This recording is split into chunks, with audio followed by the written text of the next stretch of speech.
பாருங்க எந்த அளவுக்கு சாஃப்டா இருக்குன்னு பாருங்க. நல்லா பன்னு மாதிரி வந்திருக்குங்க. மேலே நல்லா கிறிஸ்பியா முறுமுறுன்னு. Hello friends, welcome to Sasi Samayal. வணக்கம் சமைக்கலாம், சுவைக்க ரசிக்கலாம். ஒரு ஹெல்த்தியான ஸ்நாக்ஸ் தாங்க இந்த வீடியோவில் பார்க்க போகிறோம். ரவை, பால், வெல்லம் இது போல் நல்ல சத்து மிக்க பொருளை வச்சு ஒரு பால் அப்பம் எப்படி செய்யறது அப்படின்றது இந்த வீடியோவில் தெளிவாக பார்க்கலாம். பசங்களுக்கு பிடிச்சமான பாலே குடிக்க மாட்டேன்னு சொல்கிற பசங்களுக்கு இந்த மாதிரி செஞ்சு கொடுத்தா போதும். அதில் பால் இருக்கிறது தெரியாமல் அப்படியே சாப்பிடுவாங்க. பசங்கள்லாம் விரும்பி சாப்பிடுவாங்க. ஒரு முறை ட்ரை பண்ணி பாருங்க, மிஸ் பண்ணிடாதீங்க. வாங்க வீடியோ கொடுக்கலாம். அதுக்கு முன்னாடி சசி சமையல் இது வரைக்கும் சப்ஸ்கிரைப் பண்ணாதவங்க உடனே சப்ஸ்கிரைப் பண்ணிடுங்க. மறக்காம பெல் பட்டன் அழுத்தி ஆல் ஓகே கொடுங்க. அப்பதான் நான் போன வீடியோ உடனுக்குடன் உங்ககிட்ட வந்து சேரும். லைக் பண்ணுங்க, ஷேர் பண்ணுங்க, கமெண்ட் பண்ணுங்க.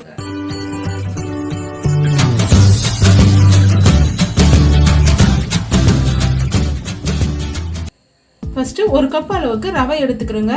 வறுத்த ரவை, வறுக்காத ரவை எதுவாக இருந்தாலும் பரவாயில்ல. நான் இன்னைக்கு வறுக்காத ரவை தான் எடுத்திருக்கேன். அதே கப் அளவில் ஒரு கப் அளவுக்கு காய்ச்சி ஆற வச்ச பால் சேர்த்துக்கிறேங்க. இந்த ரவையை பாலோடு சேர்த்து நல்லா மிக்ஸ் பண்ணி விட்டுக்கோங்க.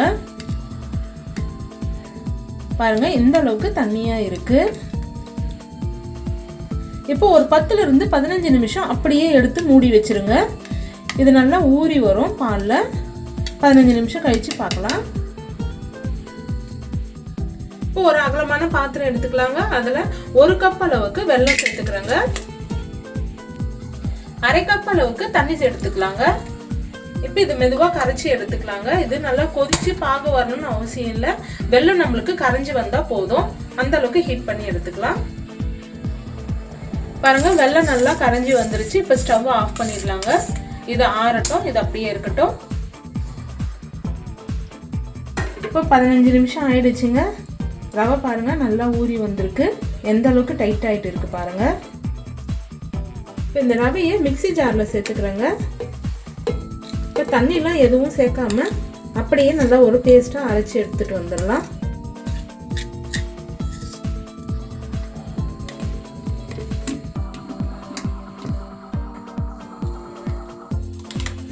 பாருங்க தண்ணி சேர்க்காம அந்த பாலில் ஊற வச்சோம் இல்லைங்களா, அதுலேயே அப்படியே அரைச்சி எடுத்துட்டு வந்தாச்சு. இதில் தண்ணி எதுவும் சேர்க்கல. இந்த அளவுக்கு மசிச்சு எடுத்துட்டு வந்தாச்சு. அரிசி மாவு ஒரு கப் அளவுக்கு இந்த மிக்ஸி ஜார்லேயே சேர்த்துக்கலாங்க. இப்போ கோதுமை மாவு ஒரு கப் அளவுக்கு எடுத்துருக்கேங்க. நீங்கள் மைதா கூட சேர்க்கலாம். நான் இன்னைக்கு கோதுமை தான் எடுத்திருக்கேன். இது எல்லாமே நம்ம அரைச்சி வச்சிருக்க ரவை கூடவே சேர்த்துருக்கோங்க. நம்ம கரைச்சி வச்சிருக்க வெள்ளை தண்ணியும் இதுலயே ஃபில்டர் பண்ணி சேர்த்துக்கலாங்க. மிக்ஸ் பண்ணுறதுக்காக தான் இப்போ மிக்ஸி ஜாரில் சேர்த்துருக்கேன். பச்சரிசி மாவு, இடியாப்ப மாவு இல்லை வீட்லேயே அரைச்சி மாவு எந்த மாவாக இருந்தாலும் பரவாயில்லைங்க. வெல்லம் வந்து நல்லா ஓரளவுக்கு ஆறிடுச்சு. ஆறினதுக்கு அப்புறம் தான் இதில் சேர்த்துருக்கேன். இப்போ இது ஒரு ஜஸ்ட் மிக்சிங்காக தான். இப்போ ஒரு அடி அடித்து எடுத்துகிட்டு வந்துடலாம். மிக்சியில் சேர்த்து நல்லா அரைச்சி எடுத்துகிட்டு வந்தாச்சுங்க. இப்போ பாத்திரத்தில் ஊற்றிக்கலாம். இதில் தண்ணி எனக்கு இன்னும் தேவைப்பட்டதுங்க. மறுபடியும் ஒரு கப் அளவுக்கு தண்ணி சேர்த்து தான் அரைச்சி எடுத்துகிட்டு வந்தேன். ஏலக்காய் பொடி ஒரு அரை ஸ்பூன் அளவுக்கு சேர்த்துக்கலாங்க. சேர்த்துட்டு நல்லா கலந்து விட்டுடலாம். நல்லா இப்போ கலந்து விட்டுக்கோங்க. இப்போ பேன் எடுத்துருக்கோங்க. பேனில் எண்ணெய் நல்லா காஞ்சிருக்கு. இப்போ நம்ம எடுத்து வச்சிருக்க மாவை இந்த மாதிரி ஊற்றிக்கலாம். ஒன்று வெந்து மேலே வரட்டுன்னு இன்னொன்று ஊற்றலாம். அப்போ தான் ஒன்றோடு ஒன்று ஒட்டாமல் வரும். ஸ்டவ்வு மீடியம் ஃப்ளேமில் வச்சுக்கோங்க. இப்போ மேலே வந்துருச்சு. இப்போ இன்னொன்று ஊற்றலாம். உங்களுக்கு தேவைப்பட்டால் கொஞ்சமாக தண்ணி சேர்த்துக்கோங்க. தேவையில்லைன்னா வேணாம். எனக்கு இது கரெக்டாக இருக்குது. சோடா மாவுலாம் எதுவும் சேர்க்கலைங்க. அதே மாவு தான் பாருங்கள். பலூன் மாதிரி பூரி மாதிரி எப்படி உப்பி வந்திருக்கு.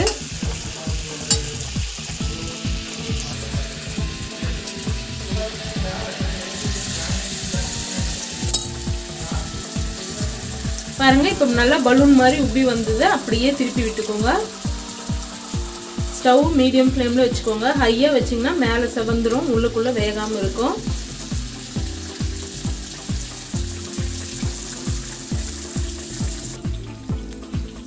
பாருங்க ரெண்டு பக்கமும் நல்லா சிவந்து வெந்து வந்துடுச்சு.